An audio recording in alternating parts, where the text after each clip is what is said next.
नमस्कार, मैं रवीश कुमार। शेख हसीना ने बांग्लादेश के प्रधानमंत्री के पद से इस्तीफा दे दिया है और देश छोड़कर भाग गई हैं। ढाका में उनकी पार्टी अवामी लीग के मुख्यालय को जनता ने जला दिया है। ढाका की सड़कों पर नारे लग रहे हैं, छी छी हसीना, शर्म करो, शर्म करो। यही नारा आंदोलन का मुख्य नारा बन गया है। शेख हसीना के भारत आने की खबरें चल रही हैं। हम भी इन खबरों की अभी पुष्टि नहीं कर सकते, मगर भारत बांग्लादेश के 4096 किलोमीटर लंबे बॉर्डर पर बीएसएफ हाई अलर्ट पर है। 2009 से शेख हसीना की पार्टी अवामी लीग सत्ता में है और हसीना प्रधानमंत्री के पद पर थीं। आज शेख हसीना को पद से इस्तीफा देकर उसी सरकारी आवास से फरार होना पड़ा, जिसे बांग्लादेश में गणो भवन के रूप में जाना जाता है। जनता प्रधानमंत्री के उस निवास में घुस गई जहां शेख हसीना 2009 से रह रही थी। गणो भवन पर जनता का कब्जा हो गया है। सरकारी टीवी चैनल में जनता घुस गई है। यहां तक कि बांग्लादेश के निर्माता और हसीना के पिता शेख मुजीबुर रहमान की मूर्तियां भी तोड़ी जा रही हैं। शेख मुजीबुर रहमान को बंगबंधु कहा जाता है।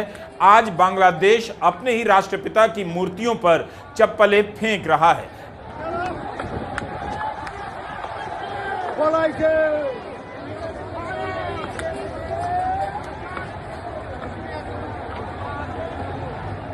15 साल से अवामी लीग सत्ता में है। उनकी सरकार पर आरोप लगता है कि हर जगह केवल मुजीब की ही मूर्ति और तस्वीरें लगी हैं। हर भाषण में मुजीब का इस्तेमाल होता है और काम ठीक उल्टा होता है। इससे जनता मुजीबुर रहमान से भी चिढ़ने लगी। खुद को शेख हसीना मुजीब का अनुयायी बताती थीं और जनता को गद्दार कहने लगी, रजाकार। इससे लोगों में गुस्सा और भड़का।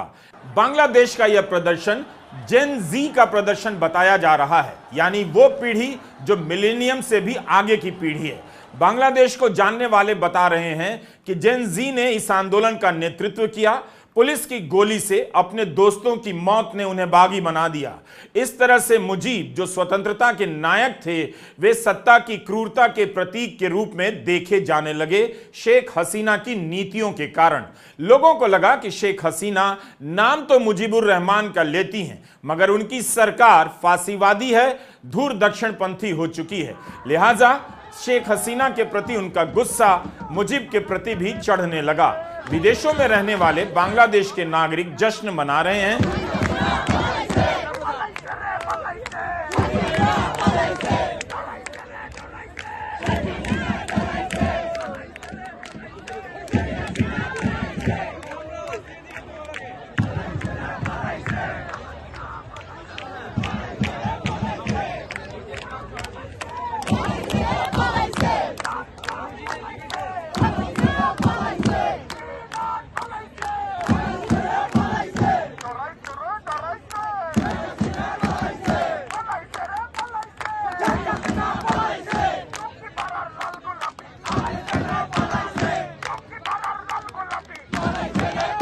How are you feeling? Amazing. I feel. और बांग्लादेश में भी सड़कों पर जश्न मनाया जा रहा है। छात्रों ने सेना की सरकार को भी रिजेक्ट कर दिया है। उन्हें लोकतांत्रिक सरकार चाहिए। सेना प्रमुख ने कहा है कि अंतरिम सरकार की तैयारी की जाएगी। बांग्लादेश के टीवी चैनल दिखा रहे हैं कि लोग प्रधानमंत्री के आवास से कुर्सियां, सोफा सेट, अटैची, बैग वगैरह लेकर जा रहे हैं। घर के भीतर घुसे हैं। यह जामदानी साड़ी शेख हसीना की बताई जा रही है। लोगों ने उनके आवास से मछलियां, खरगोश और बकरी तक लूट ली हैं। क्या इसे लूट कहा जा सकता है? कई जानकारों का कहना है कि यह लूट नहीं है, बल्कि जनता को आज एहसास हो रहा है कि उसे अधिकार और शक्ति मिली है। यह तस्वीरें हमें प्राप्त हुई हैं। सोशल मीडिया में ऐसी अनेक तस्वीरें वायरल हैं। इस वक्त हालत यह है कि बांग्लादेश पूरी तरह से अनियंत्रित नजर आ रहा है। आप किससे पुष्टि करेंगे, किस बात की पता नहीं। ठीक इसी तरह श्रीलंका में हुआ था, जब महंगाई से और अराजकता से त्रस्त जनता राष्ट्रपति के आलीशान महल में घुस गई थी।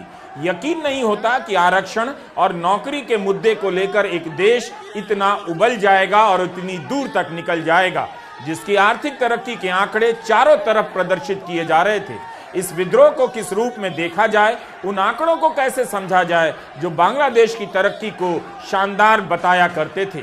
ढाका की सड़कों पर लोगों का सैलाब उमड़ आया है। छात्रों का यह विजय जुलूस है जिसमें बड़ी संख्या में नागरिक भी शामिल हैं।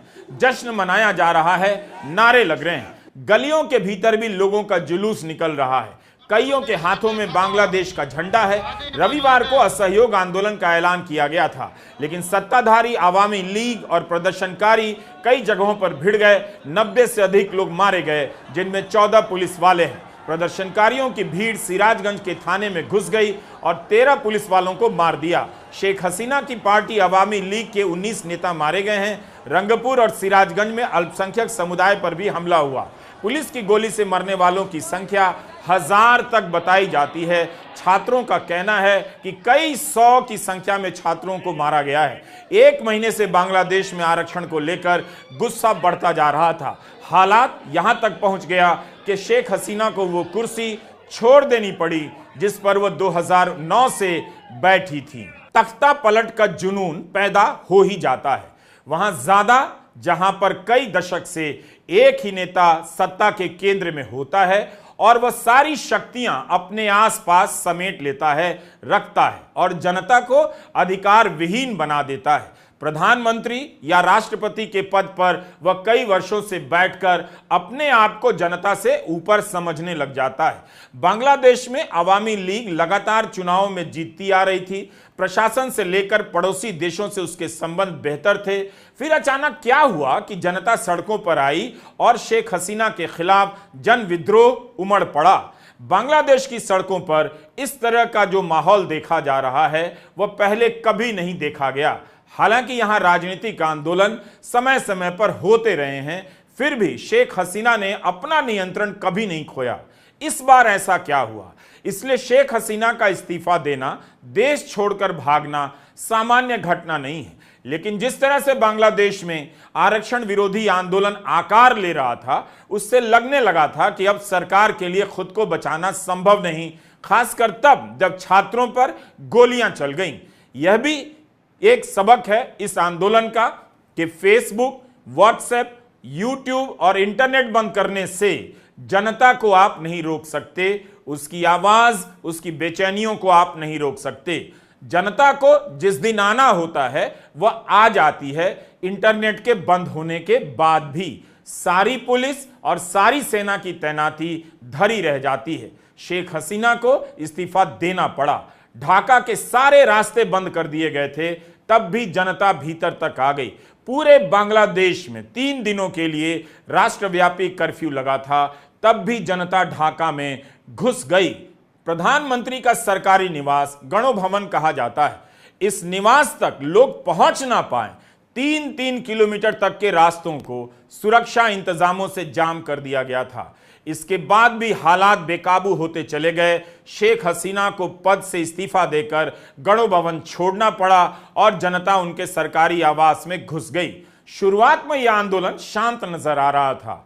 छात्रों का विरोध आरक्षण नीति तक ही सीमित नजर आ रहा था, लेकिन 12 जुलाई को शेख हसीना ने प्रेस कॉन्फ्रेंस की। छात्रों और प्रदर्शनकारियों को रजाकार कह दिया। रजाकार बांग्लादेश में गद्दारों को कहा जाता है। रजाकार उन्हें कहा जाता है जो बांग्लादेश की आजादी में मुजीबुर रहमान के साथ नहीं थे, स्वतंत्रता के साथ नहीं थे, पाकिस्तान के समर्थन में थे। उनके इस बयान से भयंकर आक्रोश फैल गया।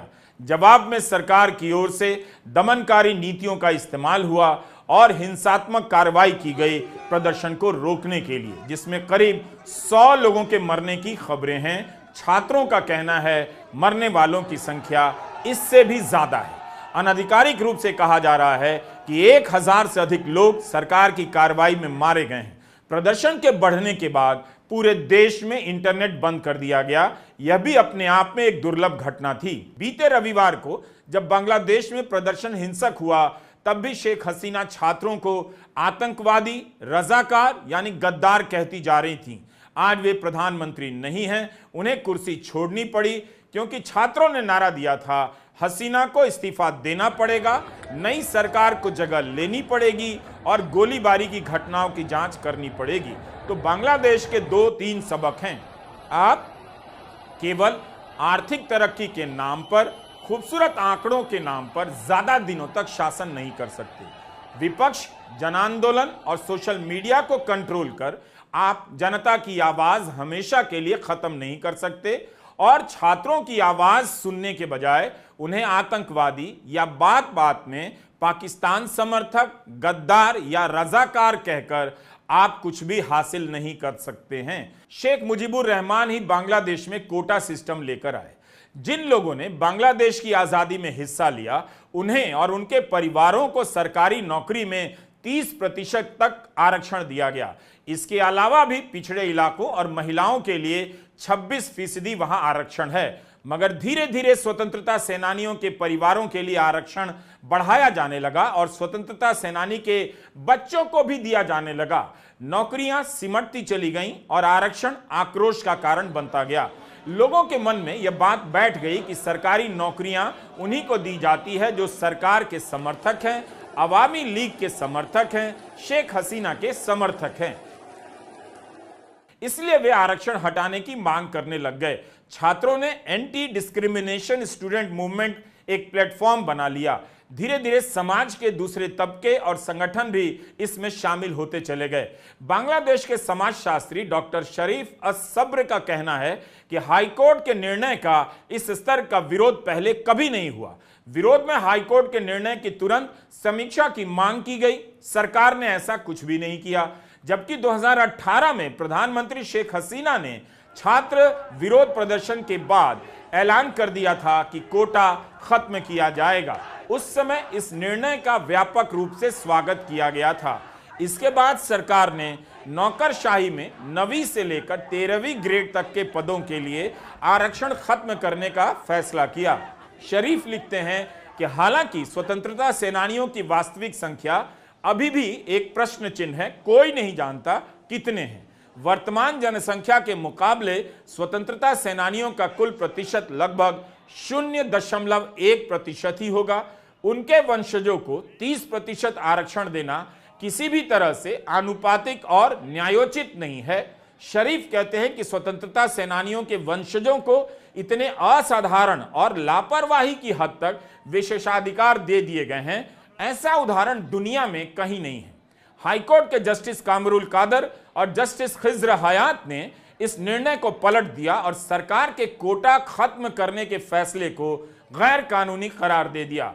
सुप्रीम कोर्ट ने हाईकोर्ट के इस निर्णय पर सुनवाई करने से मना कर दिया, जिससे नौकरियां रुक गईं और छात्रों में आक्रोश बढ़ गया। 21 जुलाई को सुप्रीम कोर्ट ने अधिकांश कोटा समाप्त कर दिया, तब जब छात्रों पर गोलियां चल गईं और आंदोलन बहुत बड़ा हो चुका था। हिंसा में मारे गए छात्रों का मामला उससे भी आगे निकल गया, आरक्षण से भी आगे। छात्र इसे लेकर हसीना के इस्तीफे की मांग करने लग गए। शनिवार को प्रदर्शनकारियों ने शेख हसीना की ओर से आए बातचीत के प्रस्ताव को ठुकरा दिया। शनिवार शाम को प्रदर्शनकारी छात्रों की ओर से आंदोलन का सबसे प्रमुख चेहरा 3 छात्र नाहिद सरसिज मामून ने रैली में अपने बयान को पढ़ते हुए कहा, छात्रों, अध्यापकों, कामगारों और मजदूरों से मिलकर बने विशाल जनसमूह मानता है कि इस सरकार के रहते आंदोलनकारियों के खिलाफ हुई हिंसा की निष्पक्ष जांच और कार्रवाई संभव नहीं है। इसलिए हम हमारी एक सूत्रीय मांग की घोषणा करते हैं कि वर्तमान सरकार इस्तीफा दे। साथ ही हम किसी सर्वस्वीकार्य व्यक्ति की अगुवाई में एक समावेशी राष्ट्रीय सरकार के गठन की मांग करते हैं। आंदोलनकारियों ने देश भर में लोगों से रविवार से शुरू होने जा रहे असहयोग आंदोलन को सफल बनाने की भी अपील की। इससे पहले शेख हसीना ने माहौल को शांत करने के लिए अपने 3 सहयोगियों और अवामी लीग के नेताओं जहांगीर कबीर नानक, आलम हनीफ और AFM बहदुद्दीन नसीम को प्रदर्शनकारियों से बात करने की जिम्मेदारी दी। उन्होंने कहा कि उनके निवास गणोभवन के दरवाजे बातचीत के लिए हमेशा खुले हैं, मगर तब तक देर हो गई। अब वो दरवाजा जनता ने अपने लिए खोल लिया है। वहां शेख हसीना मौजूद नहीं है। छात्रों में और जनता में गुस्सा काफी फैल चुका था। पिछले महीने स्टूडेंट्स अगेंस्ट डिस्क्रिमिनेशन ग्रुप नाम का जो समूह बना, उसका आंदोलन अब सफल हो चुका है। यही समूह मौजूदा प्रदर्शन के पीछे भी है। रविवार को इस समूह ने एक अकेले एजेंडे के साथ प्रदर्शन शुरू किया, हसीना इस्तीफा दें, और इस्तीफा हो गया सोमवार तक आते आते। पिछले हफ्ते प्रदर्शनकारी वापस सड़कों पर उतरे, मांग करने लगे कि हसीना इस हिंसा के लिए माफी मांगे, इंटरनेट बहाल करें, यूनिवर्सिटी और कॉलेज वापस खोले, गिरफ्तार लोगों को रिहा करें। शुरू में हसीना और उनकी सरकार यही कहती रही कि कोटा प्रदर्शन में छात्र शामिल नहीं हैं, बल्कि जमाते इस्लामी नाम का संगठन, मुख्य विपक्षी पार्टी बांग्लादेश नेशनलिस्ट पार्टी यानी बीएनपी शामिल है। मगर रविवार को फिर से हिंसा भड़कने पर हसीना ने बयान दिया कि जो हिंसा कर रहे हैं वो छात्र नहीं, आतंकवादी हैं और देश को अस्थिर करना चाहते हैं। लगता है कि हसीना आंदोलन को समझ नहीं पाई। वे आंदोलन को लगातार गद्दार, आतंकवादी कहने में ही रह गईं और आंदोलन के भीतर जो आक्रोश पनप रहा था उसका मूल्यांकन नहीं कर पाई। छात्र संगठन ने हसीना सरकार से बातचीत कर मसला हल करने के प्रस्ताव को ठुकरा दिया। इतना अविश्वास बन गया। एक तरफ आप छात्रों को गद्दार कहें, रजाकार कहें, पाकिस्तान परस्त कहें और दूसरी तरफ उनसे बातचीत का प्रस्ताव भी भेजें तो छात्रों ने स्वीकार नहीं किया, क्योंकि विश्वास का रिश्ता खत्म हो चुका था। हसीना की सरकार ने छात्रों के प्रदर्शनों को कुचलने की पूरी कोशिश की। सेना को सड़कों पर उतार दिया गया, विश्वविद्यालयों में भेज दिया गया, पुलिस और सेना की तरफ से गोलीबारी हुई, छात्र मारे भी गए। नतीजा यह हुआ कि प्रदर्शन ने एक गृहयुद्ध का रूप इख्तियार कर लिया और हिंसा, आगजनी के बहुत से मामले सामने आए। यहां तक कि सरकार की अहम वेबसाइट को हैक कर लिया गया। पूरे देश में कर्फ्यू लगा था। सरकार प्रदर्शनकारियों और आंदोलित छात्र समुदायों से कोई बात ही नहीं करना चाहती थी। 1 महीना गुजर गया। जब पानी सर से ऊपर गुजरा तब बातचीत का प्रस्ताव भेजा गया। शेख हसीना ने छात्रों के आंदोलन को लगता है ठीक से नहीं समझा, लेकिन प्रदर्शनकारियों के बीच जिस तरह से शेख हसीना को लेकर नारे लग रहे हैं उससे यह भी जाहिर है कि गुस्से के पीछे और भी कई कारण हैं, वरना छात्र उन्हें यूं ही डिक्टेटर नहीं कहते और भी आपत्तिजनक उपाधियों से उन्हें नहीं नवाजते। इसी साल बांग्लादेश में चुनाव हुए, वहां केवल 40% वोटर टर्नआउट था।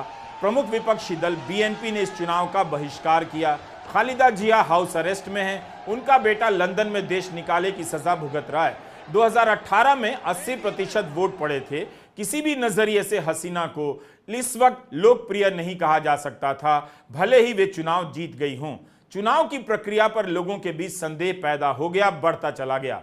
इस बीच बांग्लादेश के सेना के प्रमुख जनरल वाकेरुज्जमान ने टेलीविजन पर दिए अपने संदेश में कहा है, शेख हसीना प्रधानमंत्री पद से इस्तीफा दे चुकी हैं और देश में अंतरिम सरकार बनेगी। प्रदर्शनकारी शेख हसीना को डिक्टेटर कहते थे और उनके पतन को तानाशाही के पतन के रूप में देखा जा रहा है।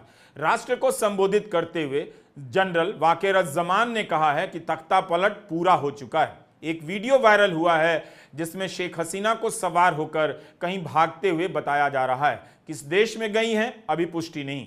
अल जजीरा में ब्रिटेन के सोएस की प्रोफेसर नाओमी हुसैन का एक बयान छपा है कि सेना को अब शांति बहाल करनी होगी और लोकतंत्र को किसी भी रूप में स्थापित करने के लिए कदम उठाने होंगे।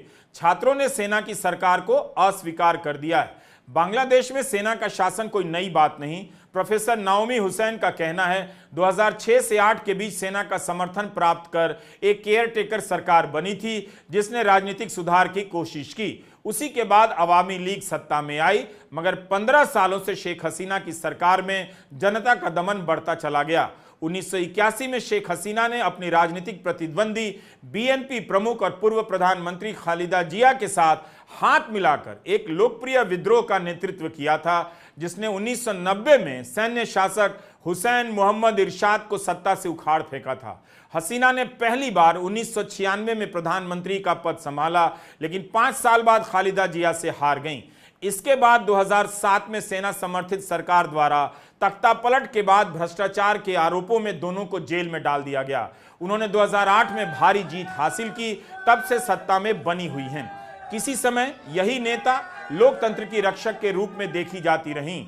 आज उन्हें उनके आधिकारिक निवास से जनता ने खदेड़ दिया है। खबर है कि भागने के लिए सिर्फ 45 मिनट का नोटिस था। कहीं ऐसा तो नहीं कि बांग्लादेश की यह घटना भारत के लिए भी चुनौती बन सकती है। इसे भारत और बांग्लादेश के संबंधों की नजर से देखा ही जाएगा, लेकिन इस वक्त बांग्लादेश के भीतर क्या हो रहा है इस पर भी नजर रखनी चाहिए। क्या हम सही सही देख पा रहे थे तब और अभी समझ पा रहे हैं? पश्चिम बंगाल की मुख्यमंत्री ममता बनर्जी ने हाथ जोड़कर सभी समुदायों से निवेदन किया है कि शांति बनाए रखें, किसी प्रकार का सांप्रदायिक बर्ताव ना करें, ना ही कानून अपने हाथ में लें, कोई भी उत्तेजना फैलाने वाली बात ना करें। जिन लोगों को वहां दिक्कत होगी, भारत सरकार और बांग्लादेश की सरकार मिलकर देखेगी। हम वही करेंगे जो भारत सरकार हमसे कहेगी। हम सभी बांग्लादेश को लेकर चिंतित हैं। कोई भी भावनाओं के प्रवाह में ऐसा ना लिखे जिससे बात बिगड़ जाए। मैं बीजेपी से भी यही अपील करती हूं। बीजेपी के कुछ नेताओं ने ऐसे पोस्ट किए हैं जो मेरी राय में उचित नहीं है। আমরা সেটা গভর্নমেন্ট অফ ইন্ডিয়া এবং গভর্নমেন্ট অফ বাংলাদেশ সেটা দেখে রাখছি। গভর্নমেন্ট অফ ইন্ডিয়া যেভাবে বলবে আমরা সেভাবে শুনছি। আর আমি সমস্ত পলিটিক্যাল পার্টি লিডারদের অনুরোধ করছি এবং বিশেষ করে সমস্ত জগতের সবাইকে দয়া করে এমন কিছু পোস্ট করবেন না যাতে কোনো সাম্প্রদায়িক সম্প্রীতি এখানে নষ্ট হয়।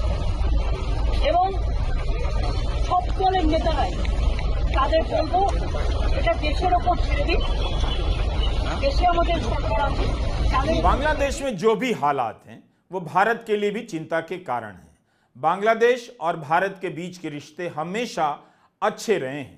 इस हालात में दोनों के संबंध किस तरह से प्रभावित होते हैं, किस दिशा में जाएंगे, इस पर आने वाले समय में बात तो होगी ही। चुनौतियां भारत के पड़ोस में पैदा होती रही हैं।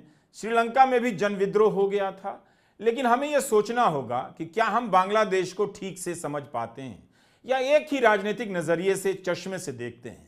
समय आ गया है कि सार्वजनिक चर्चाओं में बांग्लादेश की नई समझ बने, विस्तार से बातें हो और उस समझ का विस्तार हो। शेख हसीना को भी नए नजरिए से देखा जाए और मूल्यांकन किया जाए कि आज क्यों उन पर डिक्टेटर होने के आरोप लग रहे हैं। अंत में यही लगता है कि सत्ता पर पूर्ण नियंत्रण और लोकतंत्र का दिखावा एक दिन जनता को सैलाब में बदल ही देता है। नमस्कार, मैं रवीश कुमार।